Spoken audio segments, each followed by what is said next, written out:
Would you like to visit a city of romance? Imagine no cars, but hearing soothing waves. The scenery is not considered traffic, but welcoming and pleasant. Seeing small boats on the lush green water transports you back to a simpler time. The silence is so peaceful and tranquil that we experience the romance well before we arrive. The scenery radiates of the old charming days of past. Can it get any better? Would adding music and song help? You tell me.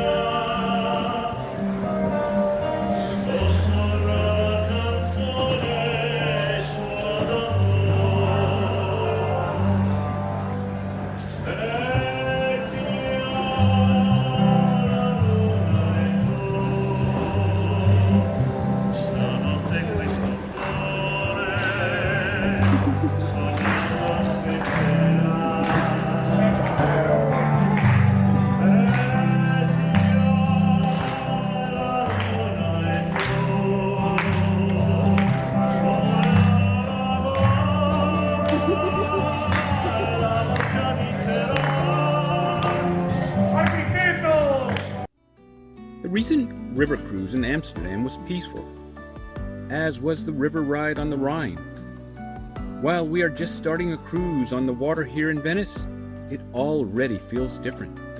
In a few days, I will take another river cruise in Paris, another city of romance. However, of the 4 boat rides, Venice is the best.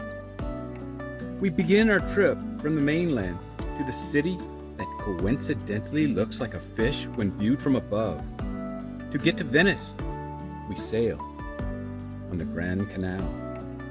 The allure of the city is not limited to the music. Another name for Venice is the floating city. While Venice consists of over 100 small islands, these are not your typical islands. Usually, we think of islands as land surrounded by water. Venice is not built on land, but on wooden platforms. Yes, wooden stakes were driven into the landmass far below the water on which the platforms of wood rest. Maybe it is the shine of a boat. Maybe it is the lack of noise pollution. Maybe it's amore. But starting out on the Grand Canal near the parking lot, well before seeing anything, grandeur and romance begins before seeing any parts of Venice. As you may guess, the Grand Canal is the most important waterway of the city. What surprised me was that Venice is split into 2 sides. The Grand Canal is 2.4 miles or 3.8 kilometers long, 98 to 285 feet, 30 to 90 meters wide, with an average depth of 16 feet, 5 meters, giving plenty of opportunities to see the city before actually stepping foot onto it. Venice is rich in history. Piazza San Marco is the heart of Venice, the center of public and religious life in Venice. Before discussing this, let's first travel along the Grand Canal. Looking around, you observe to get from one side to the other, you take a water bus, a gondola, or you walk across one of 4 bridges of various styles. The first bridge, Ponte della Costituzione, the Constitution Bridge, built in 2008, is the least light. As a tourist, this bridge may be enjoyable to walk across because you look down through the glass flooring to see the water below. However, the glass is slippery at times, making it difficult or unsafe to walk across. Do you remember me saying Venice is a floating city? This makes the bridge problematic for the Venetians because its design pushes the north and south sections apart. With all the amazing designs and architecture in Italy, I wonder why this bridge was designed by a Spanish architect. Next, we come to the Ponte degli Scalzi, the Barefoot Bridge, a white stone bridge built in 1934. You see it nearby the Ponte della Costituzione. And while we are on the outskirts of Venice, we start seeing some of its beauty. Halfway along the canal, we enter into the heart of Venice and see the famous Ponte di Rialto, the oldest of the 4 bridges to cross the Grand Canal. Built in 1255 is a wooden bridge with 2 ramps on each side and a movable platform in the middle to allow ships to pass. Remember, Venice was not always a tourist destination, and the ships were larger in the 13th century. Although the bridge was redesigned several times, the bridge you see here today was designed like the bridge of 1255 and is a main attraction of Venice. I didn't see the 4th bridge. Finally, we arrive at the Piazza San Marco, the city's main public square. Here, you find the Basilica di San Marco, the Doge's palace. Let's see why Piazza San Marco is the center of public and religious life for Venice.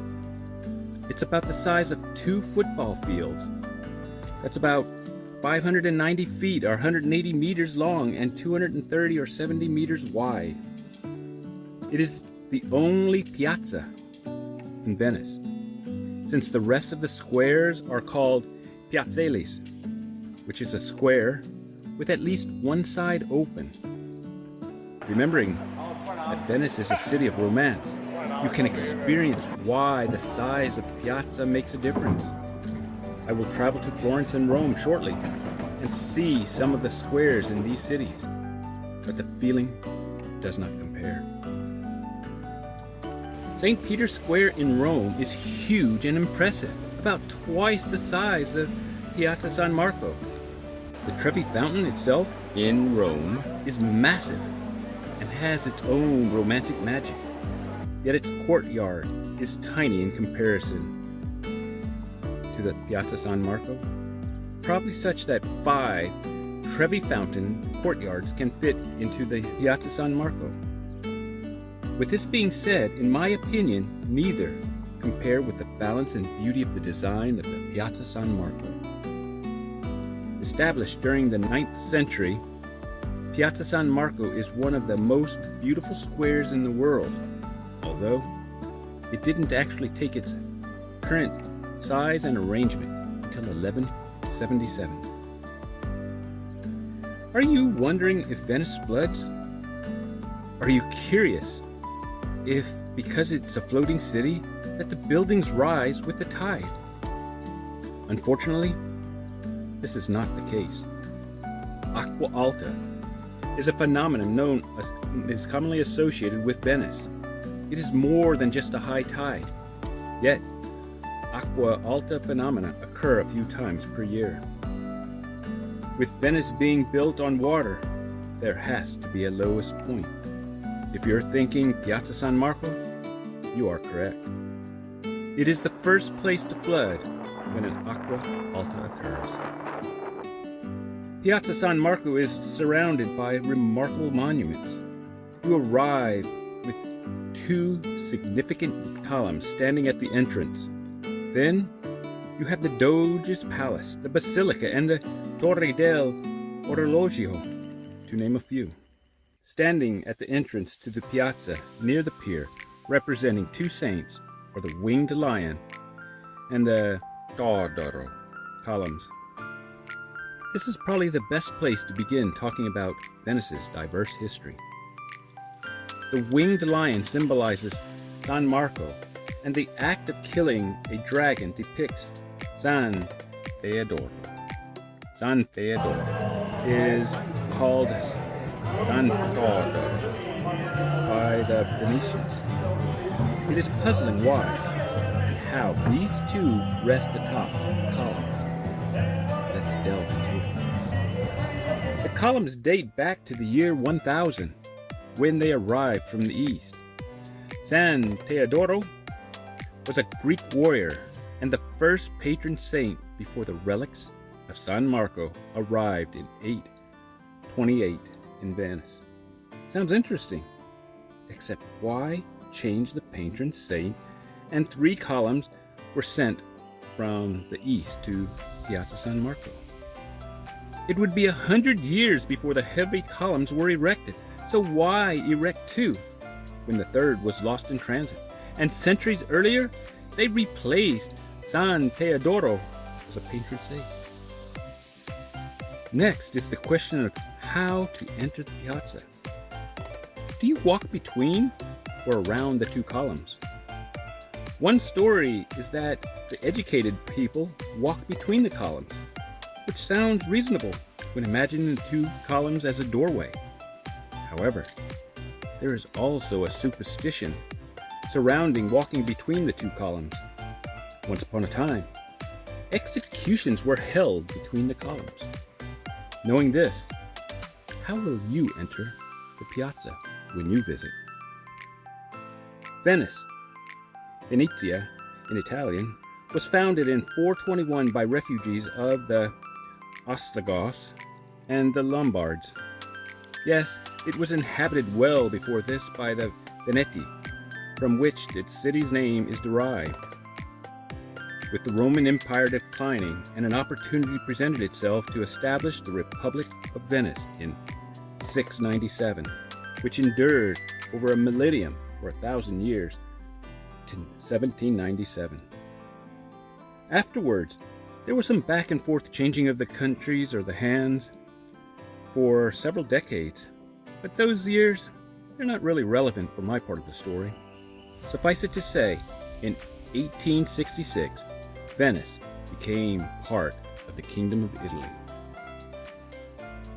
The Republic of Venice began under the influence of the Byzantine Empire, which is why it is incorporated into the architecture throughout Venice.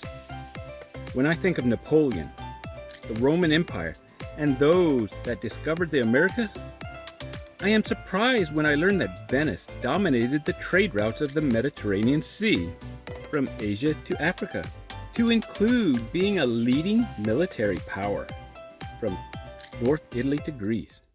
Venice is a city of romance.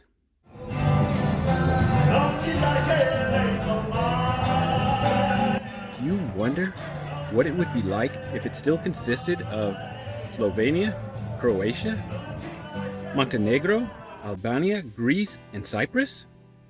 It definitely wouldn't have the same ambience it has today.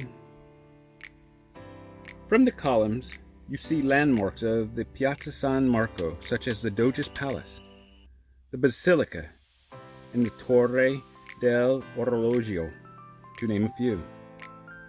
We will learn how the piazza was established during the 9th century, but adopted its current size and form 50 years later after erection of the San Marco and San Teodoro columns. Since we mentioned executions, and it is the first place we see, let's talk about the Doge's Palace. The Doge's Palace, Palazzo Ducale in Italian, has been used for many things. Originally it was a castle, but it has also been a residence of the Doge, an office place, and a prison of the Venetian Republic. The Doge's Palace is magnificent, don't you think? As you know, many old buildings go restorations. This building underwent many large-scale renovations. Imagine the building starting in the 10th century. During the 14th century, it starts taking its current shape and form. Maybe this means that the shape in the 14th century was long, running along and parallel to the canal. Since the 15th century, it was extended towards the Basilica. Prisons were added and connected to the palace in the 17th century. Behind the Doge's palace, you can see the Bridge of Sighs.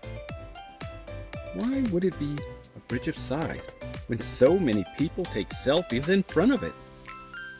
Are you thinking the name has to do with the place being a prison? You would be correct. The name derives from the sadness of the men condemned to death, crossing the bridge and seeing the lagoon for the last time. Next to the Doge's palace is the Basilica di San Marco, St. Mark's Basilica, the cathedral church of Venice, built between 828 and 832. It houses the body of St. Mark the Apostle, which had been smuggled out of Alexandria. St. Mark, the evangelist, wrote the second gospel, the Gospel according to Mark. He is one of 4 evangelists who penned the good news of Jesus. Early Christians used creatures as symbols of the 4 gospels, and St. Mark is symbolized as the winged lion. Since St. Mark replaced St. Theodore as the patron saint of Venice, the winged lion became the official symbol of the Venetian Republic. You can see the winged lion not only on the columns at the entrance to the Piazza, but also on the Basilica and Doge's Palace, to name a few. Venice is a beautiful city. Driving from Germany to Venice limited our time in the city. There is much to see and experience. Choosing to ride a gondola and visit a glass-making facility meant giving up seeing the inside of the Basilica. However, there is much to show on the exterior. Venice's origins are of the Greek Byzantine era, hence the Greek cross design and architecture decorations, to include the 5 domes. Over the centuries, additions of sculpture, mosaics, and ceremonial objects have increased the church's richness. It has enough mosaics to cover half the piazza grounds or 1 football field. Earlier, I mentioned diverse culture. The 4 horses on the Basilica are worth noting. There is long history surrounding these horses. I did not get any good pictures or videos because of the construction. Let me say that they were stolen, beheaded, have collars, and are replicas of the original horses. The Campanile di San Marco is the bell tower of St. Mark's Basilica. It is the tallest building in Venice, standing at 323 feet or 98 meters, the length of a football field. The original tower was used as a lighthouse for the sailors, as well as a belfry. Located in the Piazza San Marco, this is not the bell tower seen on the horizon in the distance while on the Grand Canal. That is the Campanile di San Giorgio Maggiore. Let's talk about the Torre dell'Orologio, which I think is the most interesting building on the exterior that I saw. The Basilica di San Marco was interesting, but under construction, and I did not go inside. Atop the Torre dell'Orologio are 2 bronze figures representing Moors that strike on the hour. Beneath the Moors is the popular winged lion statue. Below that is a statue of Mary, Jesus' mother, and an astronomical clock. Then finally the entranceway into the city and canals of Venice. Like most buildings in the Piazza San Marco, the Torre dell'Orologio also is famous for its architectural design. Unlike most buildings in Venice, it is a gateway between the ancient and present life of Venice. From the piazza side, you see the old Venice, but walking through the arch of the Torre dell'Orologio brings you into the main shopping of the city and its canals of present-day Venice. If you ever visit the Piazza San Marco, take time to notice the details of the Torre dell'Orologio. First, It is a true treasure and testament to the history of Venice. Having mentioned the archway takes you from ancient times to present. You can see the similar characteristics intertwined in the design of the Torre del Orologio. Looking carefully at the two Moors atop the tower, you will notice an old sailor and a young sailor. Notice that the time near Mary on her level utilizes Roman numbers for the hour and cardinal numerals for the minutes. Moreover, during Ascension Week and Epiphany, statues of the three wise men emerge from the clock tower and are presided over by an angel every time the little figures strike the hour. The astronomical clock displays the time, the phase of the moon, and the dominant sign of the zodiac. What a work of engineering, ingenuity, and creativity! And we have not even talked about Venice's magnificent glassblowing yet. Venice is known for its glass products. They are masterpieces. I can sit or stand for hours watching people create art, whether it is someone drawing, painting, or forming glass. I cannot show you the inside of the store because of trade secrets, the authenticity of the product. The mystery thickens. Yes, just like other popular products, people make knockoffs of Venetian glass products. When did glass blowing originate? It was a mystery for many centuries.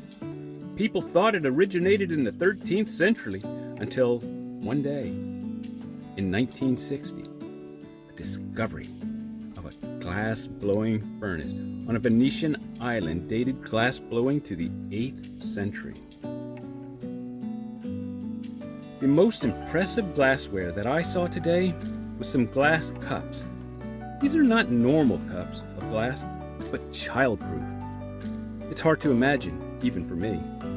But when the curator demonstrated the features, he showed us how they resemble weebles. Do you remember? Weebles wobbles, but they don't fall down. That impressed me far more than the expensive glass creations. It may not impress you, so let's see if I can put it into perspective. The glass cup costs approximately $200 for just one cup. If it had liquid in it, it wouldn't seem to spill. So, if you were having a fancy party, the other moms would look at you as with envy, as you sat relaxed talking to them while they worry if their child would break the expensive glass or spill the juice.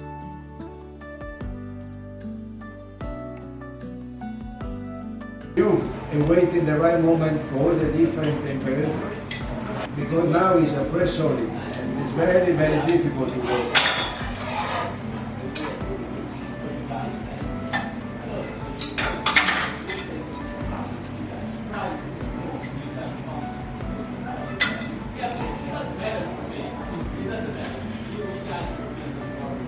Here we are.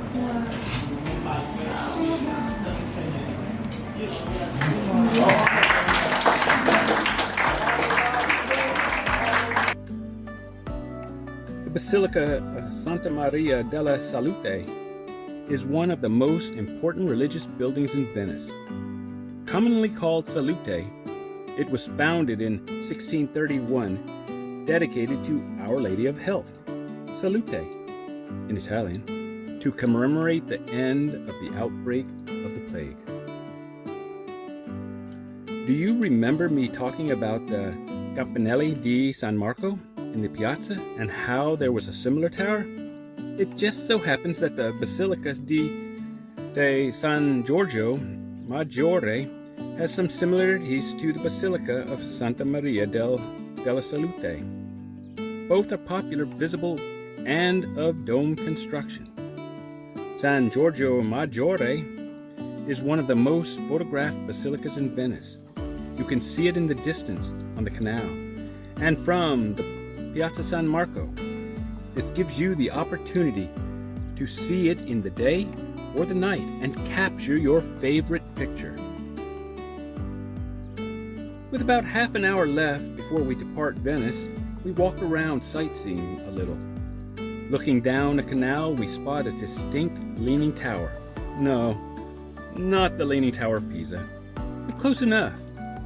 While the buildings in Amsterdam lean, and some of the towers on Venice lean as well, this tower is very impressive. Campanelli di San Giorgio de' Greci, or the Leaning Tower of San Giorgio del Greci, apparently started tilting from the beginning of its construction. Its inclination can best be seen from the bridge over the Rio dei Greci, close to the famous Bridge of Sighs.